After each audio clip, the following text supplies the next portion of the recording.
మొదటిది గృహంలో ఆహారం, రెండోది గుడిలో ఆహారం, మూడోది రహస్యంగా ప్రభు దగ్గర పొందుకునే ఆహారం. గృహంలో ఆహారాలు చాలా రకాలు ఉంటాయి. మనం బ్రతకాలి కాబట్టి, మనము బ్రతకటం అవసరం కాబట్టి ఏ ఆహారం తినాలి అమ్మా? గృహాహారం మనము తినాలి. మరి రెండవది ఏంటిది? గుడిలో ఆహారం. గుడిలో ఏ ఆహారము? ప్రభు శరీర రక్తములు, ప్రభు భోజనపు విందు. ఏంటి చెప్పండి? ప్రభు భోజనపు విందు. మనకి గృహములో తినే ఆహారంలో శరీరానికి సంబంధించిన మేలే మనకు దొరుకుతుంది, కానీ గుడిలో లభించే ఆహారం మనం తింటున్నప్పుడు శరీరంతో పాటు ఆత్మ కూడా మేలు పొందుకుంటూ ఉంటుంది. జాగ్రత్తగా వినాలి దేవుని వాక్యాన్ని. గృహంలో ఆహారము కేవలము శరీర బలమే, కానీ గుడిలో దొరికే ఆహారము, గుడిలో లభించే ఆహారాన్ని మనం తిన్నప్పుడు వేటికి ఉపయోగము? శరీరానికి ఉపయోగమే, ఆత్మకు కూడా ఉపయోగమే. ఎన్నో స్వస్థతలు, ఎన్నో మేళ్ళు, ఎన్నో రోగాలు పోయాయి ప్రభు శరీర రక్తాలు వాళ్ళు విశ్వాసముతో అందుకొనుట ద్వారా. అవునా? శరీరానికి మేలు జరిగింది, రెండవది ఆత్మకు కూడా మేలు జరిగింది. ఏంటి ఆత్మకి మేలు అంటే, ప్రభు శరీరాన్ని తిని ప్రభు రక్తాన్ని మనం తాగితే మనం ఎలా మారిపోతామంటే, ప్రభువు వలె, ఆయన గుణలక్షణాలతో ఆయన వలె మనం పరిశుద్ధంగా మారుతూ పరలోకానికి మనము చేరగలగాలి. అందుకని మనము ప్రభు శరీర రక్తాలు అందుకోవాలి. మొదటి కారణం. రెండవది, మన పాపాలన్నీ పోగొట్టుకోవటానికి ఏం చేయాలి? ప్రభు ఇచ్చే ఆయన శరీరమును, ఆయన రక్తమును మనం పుచ్చుకుంటే మనకున్న పాపాలన్నీ కూడా దేవుడు తీసివేస్తాను అని చెప్పి మనం మాట్లాడుకుంటున్నాం. పరిశుద్ధ గ్రంథం కూడా మనకు అదే బోధిస్తుంది. అవునా? అయితే ప్రభు యొక్క శరీరం తిని ప్రభు యొక్క రక్తం మనం తాగితే ఎలా పాపాలు పోతాయి? ఇది ఈరోజు ప్రశ్న. ప్రభు సంస్కారపు విందు పాప వ్యాధికి ముందు అన్నాడు. మరి ఎలా పోతుంది? ఎలా? అది ముందయింది. ఇప్పుడు మనం ఒక అంటే మైండ్ సైకాలజీ గురించి మాట్లాడుకుందాం. మనకు అన్నీ అవసరమే. మనం మాట్లాడుకున్నట్లు మనం ఎక్కువ దేని మీదైతే ఇంట్రెస్ట్ పెడతామో మనకి ఇంకా ఆలోచనలే వస్తూ ఉంటాయి. ఇప్పుడు ఉదాహరణకి మనము చదువుకుంటున్నాం అనుకో, నిద్రపోతున్నా కానీ ఆ చదువుకునే పిల్లడికి ఏం గుర్తొస్తుంది చెప్పండి? ఆ చదువే గుర్తొచ్చింది. అవునా? ఏదైనా ఉద్యోగము లేదా ఒక సాఫ్ట్వేర్ ఎంప్లాయీని తీసుకో, వాళ్ళు 10-12 గంటలు అలానే కంప్యూటర్ ముందు కూర్చుంటారు. వాళ్ళు నిద్రపోతున్నా ఏం గుర్తొస్తూ ఉంటుంది? ఆ కోడింగే గుర్తొచ్చింది అన్నమాట. ఇంకేదైనా కానీ మనం ఏ పని మీద అయితే ఎక్కువ ఇంట్రెస్ట్ పెడతామో లేదా దేనికైతే ఎక్కువ సమయాన్ని ఇస్తామో అవే మనకి మైండ్లోకి గుర్తొస్తూ ఉంటాయి. అవునా? మన మైండ్కి మనం ఎలా ట్రైన్ చేస్తే అది అలా ట్రైన్ అయ్యిద్ది. మీరు బాగా జ్ఞాపకం చేసుకో. మన మైండ్ని అంటే మన మెదడుని మనం ఎలా దాన్ని నడిపిస్తే అలా అది నడిచిద్ది. అవునా? అలాగే అదే మనం ఎక్కువసేపు దేవుని మీద మనం నడిపించామనుకో, మన మైండ్ని వాక్యం ఎక్కువ వినటం లేదా వాక్యాన్ని ఎక్కువగా చదువుకోవటం, వాక్యం ఎక్కువ పాటలు, దేవుడి గురించి ఎక్కువ సమయాన్ని మనం గడిపామనుకో, మనం నిద్రపోతున్నా లేకపోతే ఇంకో పని చేస్తున్నా ఇంకెక్కడికన్నా వెళ్తున్నా మన మైండ్ అంతా కూడా ఎలా ఉంటుందంటే దేవుడి ఆలోచనలు, దేవుని తలంపులు, దేవుని అప్పుడు వస్తాయి మనకి దేవుడి దర్శనాలు. ఎందుకంటే మన మైండ్ అంతా దాని మీద ఉంది కాబట్టి, ఆ వాక్యం మీద ఉంది, ఆ ఆలోచనల మీద ఉంది. అలాగ మన మెదడుని మనం ఎలా నడిపిస్తే, ఎలా దాన్ని మనము గైడ్ చేస్తే అలా అది గైడ్ అయిపోద్ది.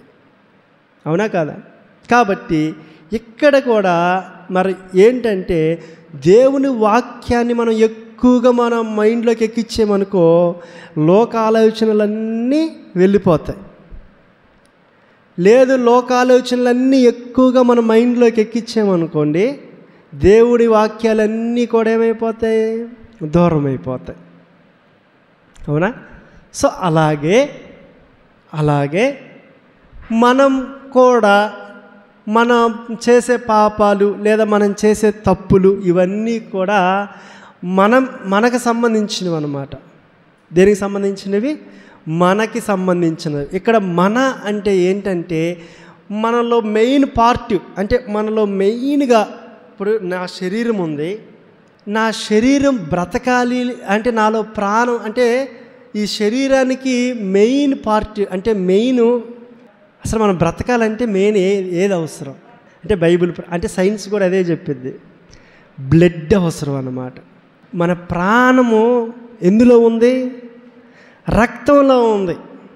అంటే ఇప్పుడు మనం చేసే తప్పు ఏది చేస్తున్నట్టు? నువ్వు చేత్తో చేసినా నీ బ్లడ్కి సంబంధించింది, నువ్వు కాళ్ళతో చేసినా, కళ్ళతో చేసినా, మనసుతో చేసినా, దేనితో చేసినా అదంతా కూడా దేనికి సంబంధించిందంటే నీ ప్రాణానికి సంబంధించింది. దేనికి సంబంధించింది? ప్రాణం అంటే ఏంటి? రక్తం. ప్రాణం అంటే ఏంటి చెప్పండి? రక్తం. సో ఈ చెడు రక్తం మనలో ఉంది, పాప రక్తం మనలో ఉంది. సో ఈ పాప రక్తం బాగుపడాలి అంటే ఏ రక్తం రావాలి మనలోకి? పరిశుద్ధమైన రక్తం మనలోనికి రావాలి. బాగా అర్థం చేసుకో. పరిశుద్ధమైన రక్తం ఎక్కడన్నా ఉందా అని చెప్పి నువ్వు లోకం అంతా ఎతికినా ఎవ్వరిలో లేదు, ఎక్కడా కూడా లేదు. మనం అనుకుందాం మరి ఏంటి రక్తము అంటే, రక్తం ఎందుకు అంత అవసరం అని అంటే, ఉదాహరణకి ఒక పేషెంట్ని మనం తీసుకుంటే, ఒక రోగిని మనం తీసుకుంటే, ఆ రోగిలో రక్తం తగ్గిపోతే లేదా రక్తము శాతము తగ్గిపోతే ఏం చేస్తారు? వెంటనే అదే బ్లడ్ గ్రూప్ ఉన్న రక్తాన్ని తీసుకొచ్చి ఎక్కిస్తారు. ఇక్కడ మీరు బాగా అర్థం చేసుకోండి. మనం ఏం తిన్నా కలవాల్సింది బ్లడ్లోనే. బిర్యానీ తిను, లేకపోతే స్వీట్స్ తిను, ఫ్రూట్స్ తిను, ఏమైనా తిన్నా చివరికి కలిసేది ఎందులో కలుస్తాయి? అవన్నీ కూడా బ్లడ్లోనే కలవాలి, నీ రక్తంలోనే కలిసిద్ది అది. సో అంత బాధ లేకుండా మెడికల్ ఫీల్డ్లో ఏం చేస్తారంటే, ఇప్పుడు మనం తిని తాగి బ్లడ్ని పెంచుకునే టైం ఉండదు కాబట్టి ఆ టయానికి ఈ పేషెంట్ ఇక్కడ సీరియస్ అయిపోతుంది. అందుకని ఏం చేస్తారు? వెంటనే బ్లడ్ ట్రాన్స్ప్లాంటేషన్ అన్నమాట. వెంటనే రక్తాన్ని నరానికి పెడితే నీ రక్తంలో ఆ రక్తం ఏమైపోద్ది? కలిసిపోద్ది. అప్పుడు నీ రక్తంలో ఉన్న ఆ తక్కువ ఇమ్యూనిటీ పవర్కి ఇంకొంచెం మనం బూస్టింగ్ ఇచ్చినప్పుడు బలం వచ్చింది. అవునా? సో ఇలాగే రక్తం అవసరం. రక్తం తగ్గినప్పుడు లేదా రక్తములో ఉన్న ఆ యొక్క రోగ నిరోధక శక్తి తగ్గినప్పుడు మనకేం అవసరం? రక్తము అవసరం. ఇప్పుడు మనకి ఇది శారీరక సంబంధమైన రక్తం. ఇప్పుడు రక్తంలో ఏమన్నా రోగం ఉన్నా లేదా రక్తం తగ్గిపోతే ఎవరో ఒక రక్తం ఆ బ్లడ్ గ్రూప్కి సంబంధించిన రక్తాన్ని మనకి ఎక్కిస్తే మనం ఆరోగ్యంగా ఉంటాం, అది బాగైపోద్ది. ఇప్పుడు ఈ రక్తంలో ఏం కలిసి ఉంది? బాగా అర్థం చేసుకోవాలి. ఈ రక్తంలో ఏం కలిసి ఉంది? పాపం కలిసి ఉంది. రక్తంలో ఇంకేది కలిసినా లేదా షుగర్ కలిసినా లేకపోతే ఇంకోటి కలిసినా వాటన్నిటిని బాగు చేయొచ్చు. కానీ అదే రక్తంలో ఏం కలిసి ఉందంట? పాపం కలిస్తే ఇంకా ఆ పాపాన్ని పోగొట్టడానికి ఇంకే రక్తం కలిపితే ఆ పాపం బాగుపడిద్ది. ఆ పాపపు రక్తం పరిశుద్ధంగా మార్చబడిద్ది. చెప్పండి. అందుకని ఈ పాపపు రక్తాన్ని పరిశుద్ధంగా మార్చాలి అంటే ఇక లోకంలో ఎక్కడ ఎతికినా పరిశుద్ధమైన రక్తం నీకు ఇంకెక్కడ దొరకదు. మనుషులందరూ పాపం చేసి దేవుడు అనుగ్రహించు కృపను మహిమను పోగొట్టుకొనిచున్నారు. బైబిల్ గ్రంథం ఒక్క మాటలో తేల్చేసింది మనుషుల యొక్క స్థితి ఎలాంటిదో. ఏ భేదము లేదు, అందరూ పాపం చేసి దేవుడు అనుగ్రహించు మహిమను పొందుకోలేకపోతున్నాం. సో ఒక్కరిలో కూడా పరిశుద్ధమైన రక్తము లేదు. ఎవరిది పట్టినా ఏదో ఒక పాపము ఆ రక్తములో కలిసే ఉంటుంది.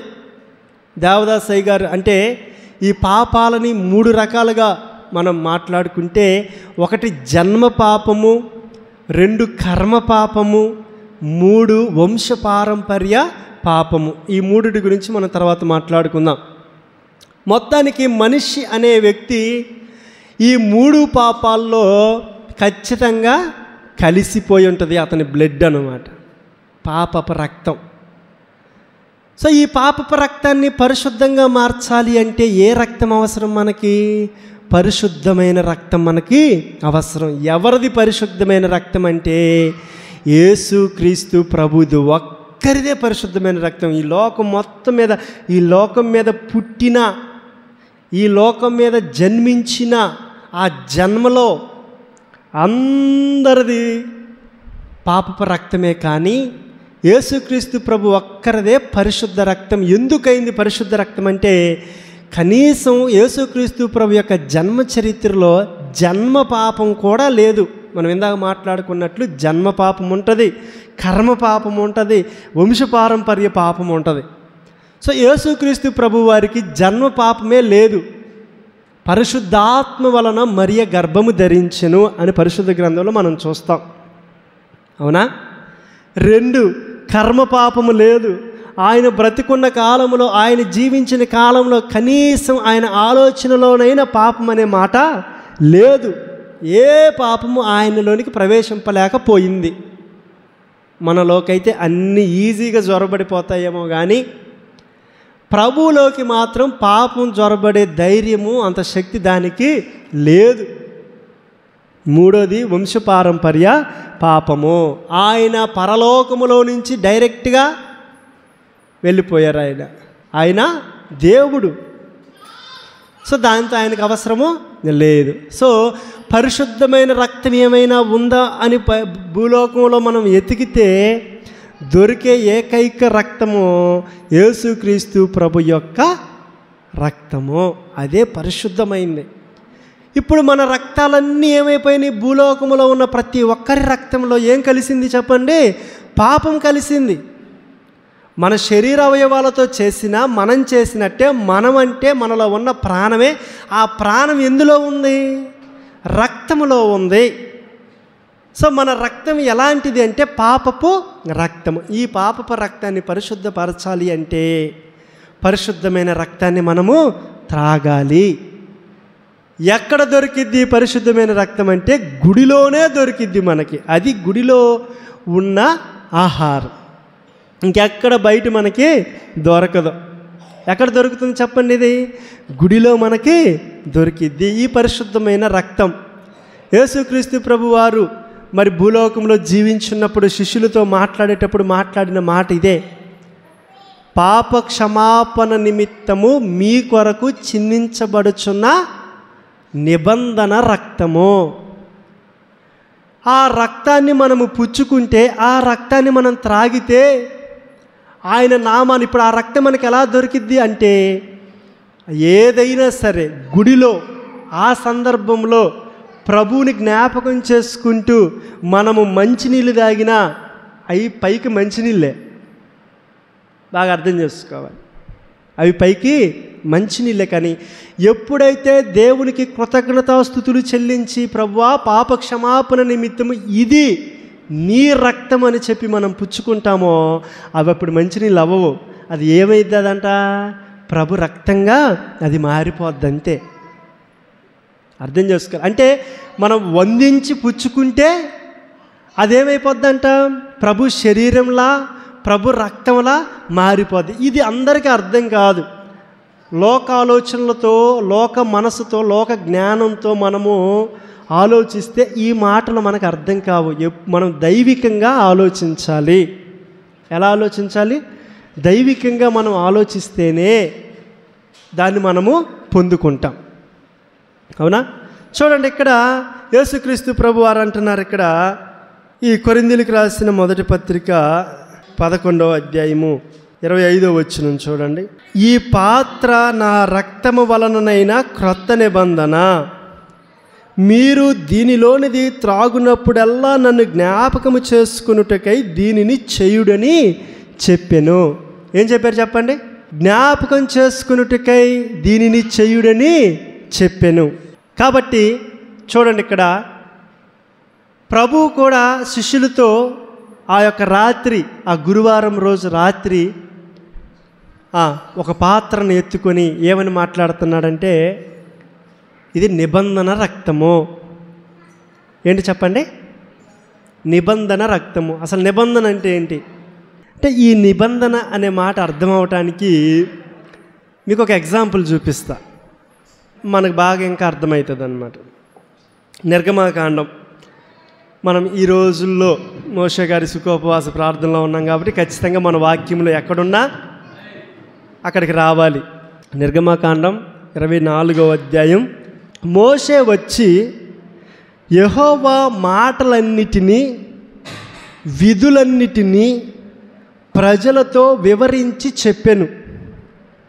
ప్రజలందరూ యెహోవా చెప్పిన మాటలన్నిటి ప్రకారము చేసేదమని ఏక శబ్దముతో ఉత్తరమిచ్చిరి. ఎప్పుడైతే మోషే గారు దేవుడు చెప్పిన ఆజ్ఞలని, విధులని వచ్చి వాళ్ళకి చెప్పారో, వారందరూ కూడా ఏం చేశారు? ఇక్కడ ఏక శబ్దముతో అందరూ, అయ్యా దేవుడు ఎలా చెప్తే అలా మేము చేస్తాము, దేవుడు ఏది చెప్తే అది మేము చేస్తాము అని ఏక శబ్దముతో వాళ్ళందరూ కూడా సమాధానము చెప్పారు అక్కడ. అయితే ఇంకా 4వ వచనం చూస్తే, మరియు మోషే యెహోవా మాటలన్నిటినీ వ్రాసి, అదే ఈ గ్రంథం మనకి ఇప్పుడు బైబిల్ గ్రంథం మన దాకా ఎలా వచ్చిందంటే, ఆయన ఆ రోజు రాయబట్టి ఈరోజు మనం వాటిని చదువుకుంటూ ఉన్నాం. యెహోవా మాటలన్నిటినీ రాసి ఉదయమందు లేచి ఆ కొండ దిగువను బలిపీఠమును ఇశ్రాయేలు 12 గోత్రముల చొప్పున 12 స్తంభములను కట్టి, జాగ్రత్తగా వినండి, ఇక్కడ ఇశ్రాయేలీలు ఎన్ని గోత్రములు? 12 గోత్రాలకి 12 స్తంభములను కట్టి, రాళ్లతో స్తంభములను కట్టి ఇశ్రాయేలీలలో యవ్వనస్తులను పంపగా వారు దహన బలులను నర్పించి యెహోవాకు సమాధాన బలులుగా కోడెలను వధించిరి. అప్పుడు మోషే, జాగ్రత్తగా వినండి, ఇది ఇంపార్టెంట్, ఇప్పుడు మనకు కావలసిన మాట అది. అప్పుడు మోషే వాటి రక్తములో సగము తీసుకొని పల్లెములో పోసి ఆ రక్తములో సగము బలిపీఠము మీద ప్రోక్షించెను. ఎక్కడ ప్రోక్షించాడమ్మా అంటే, రక్తాన్ని 2 భాగాలు చేశాడు. ఆ యొక్క బలుల యొక్క రక్తాన్ని పల్లెంలోకి తీసుకొని సగమేమో బలిపీఠం మీద ప్రోక్షించాడు. అతడు నిబంధన గ్రంథమును తీసుకొని ఇప్పుడు రెండోసారి, ఆల్రెడీ ఇందాక ఒకసారి చెప్పాడు, ఎప్పుడు 3వ వచనంలో మనం చూస్తే ఆ మాటలన్నీ, విధులన్నీ వారికి వివరించి చెప్పగా వారందరూ కూడా ఏక శబ్దముతో మేము చేస్తామని చెప్పారు. అంతటితో సరిపోలేదు. అది కాదు లెక్క, అది కాదు ప్రొసీజర్. ఇక్కడ మళ్ళీ దేవుడు ఏం చేపిస్తున్నాడంటే, అట్ట నోటి మాటతో చెప్తే సరిపోదు, ఏం చేయాలంట? దానికంటూ ఒక పని ఉండాలి. ఏంటంటే అక్కడ అంటున్నాడు ఈ 7వ వచనంలో, అతడు నిబంధన గ్రంథమును తీసుకొని ప్రజలకు వినిపింపగా రెండోసారి వారు యెహోవా చెప్పినవన్నీ చేయుచు విధేయులమై యుందుమనిరి. అప్పుడు మోషే రక్తమును తీసుకొని ప్రజల మీద ప్రోక్షించి, ఇదిగో ఈ సంగతులన్నిటి విషయమై యెహోవా మీతో చేసిన నిబంధన రక్తము ఇదే అని చెప్పెను మీరు బాగా అర్థం చేసుకోవాలి దేవుని వాక్యాన్ని. అక్కడ ఒక నిబంధన రక్తం ఉంది, ఇక్కడ ఒక నిబంధన రక్తం ఉంది. అక్కడ యేసుక్రీస్తు ప్రభువారు శిష్యులతో మాట్లాడుతూ చెప్పిన మాట ఏంటంటే, పాప క్షమాపణ కొరకు అనేకుల కొరకు చిందింపబడుచున్న నిబంధన రక్తము అనగా, కింద పుటిన్లో రాస్తారు, క్రొత్త నిబంధన రక్తము అని ఉంటుంది అక్కడ. ఏ రక్తము? క్రొత్త నిబంధన రక్తము. ఇక్కడ పాత నిబంధన రక్తం ఏంటంటే అది పశువుల యొక్క రక్తము, పాత నిబంధన రక్తము. అయితే యేసుక్రీస్తు ప్రభు వచ్చిన తర్వాత అది ఏ రక్తంగా మారిందంటే క్రొత్త నిబంధన రక్తము. నిబంధన అంటే ఏంటంటే ఇక్కడ ఒక ఒప్పందం. ఏంటి చెప్పండి? ఒక ఒప్పందం. దేవుడు ఏం మాట్లాడుతున్నారంటే ఇక్కడ ఇశ్రాయేలీయులతో, మీరు నా కట్టడలన్నిటినీ, నా ఆజ్ఞలన్నిటినీ, నా విధులన్నిటినీ మీరు అనుసరిస్తే నేను మీ పక్షాన ఉంటాను, మీ పక్షాన నేను యుద్ధం చేస్తాను, మీకు ఏది అవసరమో అవన్నీ కూడా నేను చేస్తాను, మీకంటే ఒక స్వతంత్రత దేశాన్ని నేను ఇస్తాను. ఇది నిబంధన. అక్కడ మీరు అడిగినవి నేను ఇవ్వాలంటే ముందు మీరు నేను చెప్పినవి మీరు వినాలి, చెయ్యాలి. బాగా అర్థం చేసుకోండి, ఇది నిబంధన. అక్కడ మీరు అడిగినవన్నీ నేను చెయ్యాలంటే ముందు నేను చెప్పినవన్నీ మీరు వినాలి, నేను చెప్పినట్టు మీరు జీవించాలి. చాలామందికి అర్థం కాని విషయం ఏంటంటే, దేవుని దగ్గరకు వచ్చి మనం అడిగేవి దేవుడు ఇవ్వాలి అంటే మొదటగా మనం చేయాల్సిన పనులు కొన్ని ఉన్నాయి. ఏంటి చెప్పండి? దేవుని ఆజ్ఞలను, దేవుని కట్టడలను, ఆయన పరిశుద్ధ జీవితాన్ని మనం అనుసరిస్తే అప్పుడు మనం ఏం అడిగినా దేవుడు ఇస్తాడు. అలా కాకుండా మనం పాత జీవితంలోనే, పాప జీవితంలోనే బ్రతుకుతూ మనం దేవుణ్ణి అడిగితే అవి మనకంత తొందరగా రావు, నెరవేర్పు జరగదు. ఇక్కడ దేవుడు అంటున్నాడు, మోషే గారు చేసిన పని ఏంటో తెలుసా? ఆ రక్తాన్ని నోటి మాటతో చెప్తే సరిపోదు. ఇప్పుడు ఎవరన్నా వింటారా నోటి మాట? ఏమ్మా, నోటి మాట ఎవరన్నా వింటారా? లేదు, అయిపోయింది. కానీ ఇక్కడ మోషే గారు ఇప్పుడు కాదు, అది ఫస్ట్ నుంచి కూడా దేవుడు చెప్తున్న ఒక నిబంధన ఏంటంటే సాక్ష్యం ఉండాలి. రెండిటికి మధ్యలో ఏముండాలి? సాక్ష్యం ఉండాలి. దేవుడు అంటున్నాడు, మోషే గారు ఆ రక్తాన్ని ప్రజల మీద చల్లి, ఆ 12 రాళ్ళ మీద, ఆ బలిపీఠం మీద చల్లి అప్పుడు చెప్తున్నాడు అనమాట. ఇప్పుడు చెప్పండి, దేవుడు చెప్పిన మాటలన్నీ మీరు వింటారా, వాటి ప్రకారంగా మీరు నడుచుకుంటారా అని చెప్పి దేవుడు మాట్లాడారు. వారందరూ కూడా అప్పుడు చెప్పిన మాట ఒకటే. ఏమన్నారు చెప్పండి? అప్పుడు కూడా వాళ్ళు అదే చెప్పారు, మేము తప్పకుండా దేవుడు చెప్పినవన్నీ కూడా మేము వింటాము, దేవుడు చెప్పిన మాటలన్నీ కూడా మేము చేస్తాము అని చెప్పి ఇశ్రాయేలీయుల ప్రజలు చెప్పారు. అది నిబంధన. ఆ రెండింటికి మధ్యలో నిబంధన రక్తం అది. అదే ఇప్పుడు క్రొత్త నిబంధనకు వచ్చేసరికి యేసుక్రీస్తు ప్రభువుతో మనకి నిబంధన ఏంటంటే,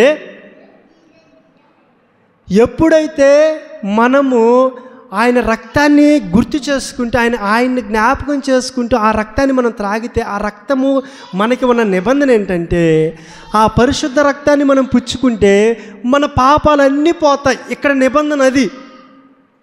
ఎవరైతే నా శరీరమును తిని నా రక్తమును తాగుతారో వారి పాపములన్నీ కూడా క్షమించబడతాయి అని చెప్పి చేసిన నిబంధన రక్తం అది. అందుకనే యేసుక్రీస్తు ప్రభువారు మనకు బదులుగా మన శాపములు, పాపములన్నీ ఆయన మీద వేసుకొని మనకు బదులుగా ఆయన శ్రమ పొంది మరణించి తిరిగి లేచాడు. బాగా అర్థం చేసుకోండి. ఇప్పుడు ఒక మాట జ్ఞాపకం చేసుకుందాం. సాతానుడు పాపం చేసి పడిపోయాడు. మనుషులని దేవుడు ఎంతో ప్రేమతో సృజించుకున్నాడు, ఆయన స్వరూపముతో, ఆయన బిడ్డల్లా. సాతానుడు ఏం చేశాడు? అది ఓర్వలేని సాతానుడు మనలోకి కూడా ఏం ప్రవేశపెట్టాడు? పాపాన్ని మనలో కూడా ప్రవేశపెట్టాడు. నేను పాపం చేసి దేవునికి దూరం అయ్యాను, నేను నరకంలో ఉన్నాను, వీళ్ళు మాత్రం ఎందుకు దేవుడితో ఉండాలి, వీళ్ళు మాత్రం ఎందుకు పరలోకం వెళ్ళాలి, సో వాళ్ళు కూడా నాతో పాటే బాధపడాలని చెప్పి సాతానుడు ఏం చేస్తాడంటే మనల్ని పాపానికి గురి చేస్తూ ఉంటాడు, పాపములోకి మనల్ని లాగుతూ ఉంటాడు.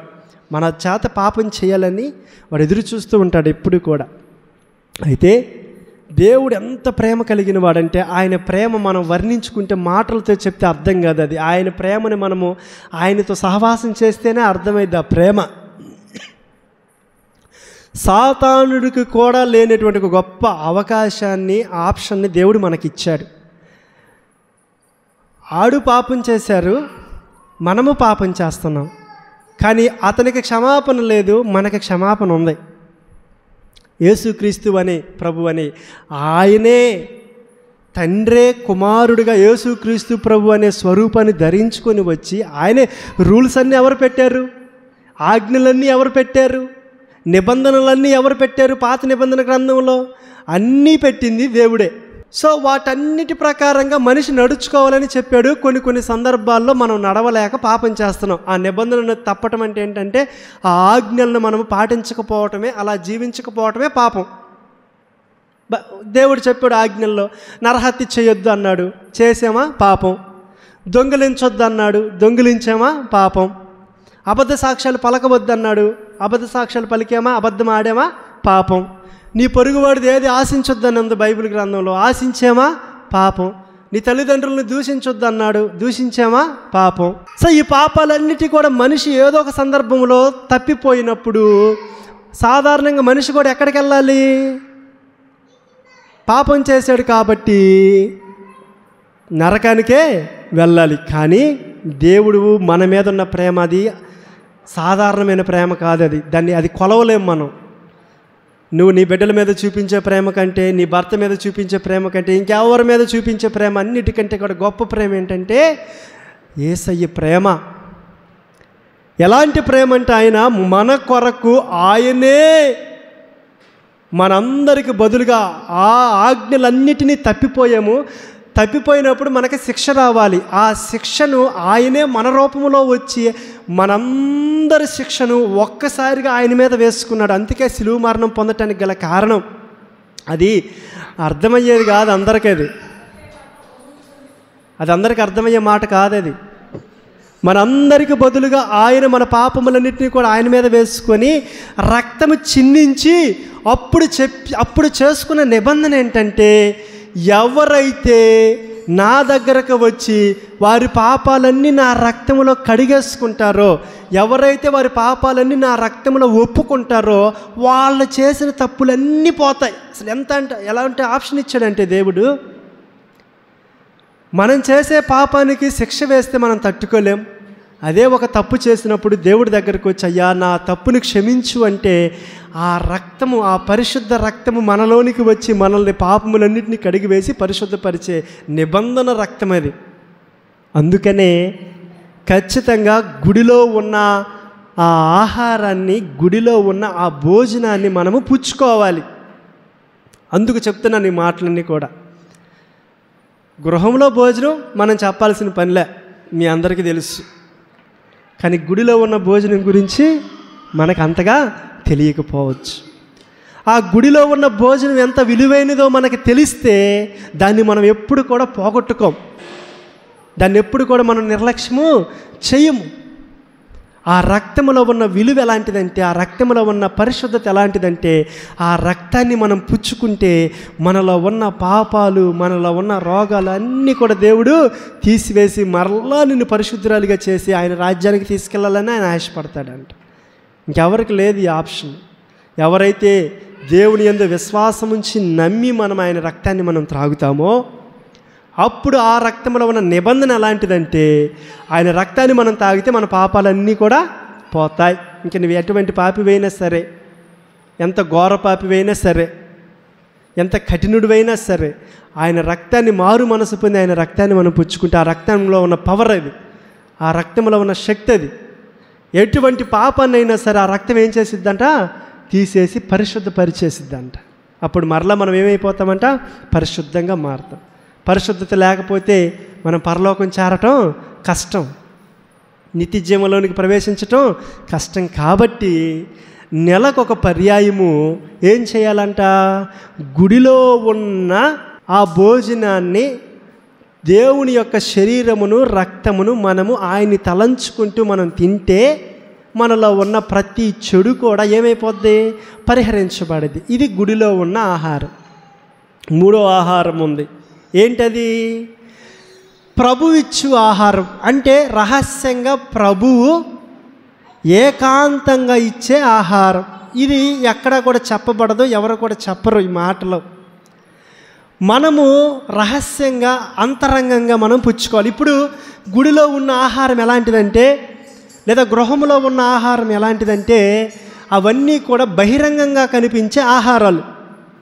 మనం భోజనం చేసిన ఇంట్లో లేదా గుడిలో మనం ప్రభు శరీర రక్తాలు పుచ్చుకున్నా ఇవన్నీ కూడా కనిపిస్తాయి, కంటికి కనిపిస్తాయి, మనం వాటిని తాకగలుగుతాం. కానీ రహస్యంగా ప్రభువు ఇచ్చే ఆహారం అది కంటికి కనిపించదు, కానీ నువ్వు దాన్ని తింటావు, అయినా నువ్వు దాన్ని భుజిస్తావు. అదే అంతరంగ సంస్కారము. ఏంటి చెప్పండి? అది అంతరంగ సంస్కారం. అంటే ప్రతి దినము కూడా దేవుని దగ్గర, దేవుని పాదాల దగ్గర కూర్చొని ఆయన పెట్టే భోజనం, ఆయన ఇచ్చే భోజనాన్ని మనం తినాలి. అది వాక్యాహారమే అనుకో, ఇంకేదైనా అనుకో. ప్రతిరోజు కూడా పర్సనల్గా దేవుని దగ్గర ఏకాంతంగా కూర్చొని మనం ఆహారం భుజించాలి. అప్పుడు ఆత్మకు బలం. దేనికి బలం? ఆత్మకు బలం. బాగా అర్థం చేసుకోండి. గృహంలో తినే ఆహారం శరీరానికి బలం, అంతరంగంగా తినే ఆహారం ఆత్మకు బలం, గుడిలో తినే ఆహారం రెండిటికి బలం. నీ శరీరానికి నీ ఆత్మకు కూడా అవి బలాన్ని ఇస్తాయి. కాబట్టి మనం తినే ప్రతిసారి కూడా వీటన్నిటినీ జ్ఞాపకం చేసుకోవాలి. అందుకని కొరింథీయులకు రాసిన మొదటి పత్రికలో 11వ అధ్యాయంలో పౌలు గారు చెప్తున్న మాట అదే, నన్ను జ్ఞాపకం చేసుకున్నట్టుకై, నన్ను జ్ఞాపకం చేసుకునండి, నన్ను జ్ఞాపకం చేసుకున్నట్టుకై చెయ్యండి. ఎందుకు జ్ఞాపకం చేసుకోవాలి అంటే, నా కొరకు యేసుక్రీస్తు ప్రభు నాకు బదులుగా ఆయన శ్రమ పొందారు, నా పాపాలను తీసివేయటానికి ఆయన రక్తం చిందించాడు, నా పాపాలు పరిహరించడానికి ఆయన రక్తం చిందించాడు, సిలువ మీద మరణించాడని జ్ఞాపకం చేసుకోవాలి ప్రతిసారి, అది అందుకునే ప్రతిసారి. సో అలా జ్ఞాపకం చేసుకొని మనం పుచ్చుకుంటే మనలో ఉన్న ప్రతి పాపము కూడా దేవుడు ఏం చేస్తాడంట? పరిహరించేస్తాడు. అది నిబంధన రక్తం. 25వ వచనం చూద్దాం. ఆ ప్రకారమే భోజనమైన పిమ్మట ఆయన పాత్రను ఎత్తుకొని, ఈ పాత్ర నా రక్తము వలననైన క్రొత్త నిబంధన. ఇందాక మనం నేర్చుకున్నాం పాత నిబంధన ఏంటో, అవునా? నిర్గమాకాండం 24వ అధ్యాయం 7వ వచనంలో చూసాం పాత నిబంధన ఎలా ఉంటుందో. ఇక్కడ అందుకని ఆ మాట వాడాల్సి వచ్చింది. ఏమని? క్రొత్త నిబంధన. అంటే అప్పుడు వరకు పశువుల రక్తంతో నిబంధన జరిగింది, కానీ ఇప్పుడు దేవుని రక్తంతోనే నిబంధన చేసుకుంటున్నాం మనం. మీరు దీనిలోనిది త్రాగునప్పుడల్లా నన్ను జ్ఞాపకము చేసుకున్నట్టుకై దీనిని చేయుడని చెప్పాను. ప్రభుని జ్ఞాపకం చేసుకుంటూ, ఇందాక మనం అనుకున్నాం కదా, అవి మంచి నీరైనా సరే, అది ఇంకే పదార్థమైనా సరే, ప్రభుని జ్ఞాపకం చేసుకుంటూ మనం పుచ్చుకుంటే అదేమైపోద్దంట? ప్రభు శరీరములా, ప్రభు రక్తములా మారిపోద్ది. అంతే. అందుకని అంటున్నాడు, ఇప్పుడు మనం తినేది రొట్టె అయ్యి ఉండొచ్చు, ద్రాక్ష రసమే అయ్యి ఉండొచ్చు, ఇచ్చేది యాజకుడు అయ్యి ఉండొచ్చు, కానీ అంతరంగంగా వాటిలో మనం ఎవరిని చూడాలంట? యాజకునిలో దేవుణ్ణి చూడాలి, రొట్టెలో ఆయన శరీరాన్ని మనము చూడాలి, ద్రాక్ష రసములో ఆయన రక్తాన్ని మనము చూడగలిగే అనుభవంలోకి మనం వెళితే అప్పుడు ఆ శరీర రక్తాలు మనకి మేలు చేస్తాయి. ఏదో మన ఫార్మాలిటీగా పుచ్చుకుంటే అది రొట్టె రసమే, ఇచ్చేది పాస్టర్ గారే. ఎప్పుడైతే మనము ఆ మనసును మనం మార్చుకొని ఈ మూడిటిలో ఉన్న దైవికమైన భావాలను మనం చూస్తామో అప్పుడు ఆ భోజనంలో ఉన్న ఆ యొక్క సంస్కారపు విందులో ఉన్న బలాన్ని మనం అప్పుడు పొందుకుంటాం. మనం శారీరకంగా ఆలోచించినన్ని రోజులు అందులో ఉన్న బలం ఏమీ మనకు రాదు. ఎప్పుడైతే మనం దైవికంగా ఆలోచించి ఈ మూడిట్లో ఆ మూడుని చూస్తామో అప్పుడు అందులో ఉన్న బలాన్ని కూడా మనము పొందుకుంటూ మన పాపములన్నీ కూడా పరిహరించుకుంటూ పరిశుద్ధంగా మార్చబడుతూ ఆయన రాజ్యానికి మనము సిద్ధపడగలుగుతాం. అంత విలువ ఉంది ఆయన రక్తంలో, అంత విలువ ఉంది ఆయన ఇచ్చే భోజనంలో. గుడిలో ఇచ్చే భోజనంలో ఉన్న బలం అది. ఆ బలము, దాని విలువ తెలిస్తే ఎప్పుడు మనము గుడిని మానుకోము, గుడిలో ఇచ్చే భోజనాన్ని కూడా మనము మానుకోము. అది తెలియకనే మనము అజ్ఞాన స్థితిలో ఉన్నాం. అలా కాకుండా ఖచ్చితంగా గుడికి వస్తూ ఆయన ఇచ్చు భోజనాన్ని మనం భుజిస్తూ మనలో ఉన్న ప్రతి పాప నైజమును కూడా తుడిచివేసుకుంటూ పరిశుద్ధులుగా మార్చబడుతూ ఆయన రాజ్యంలో చేరగలిగిన స్థితి, ధన్యత దేవుడు మనందరికీ దయచేయును గాక. ఆమేన్.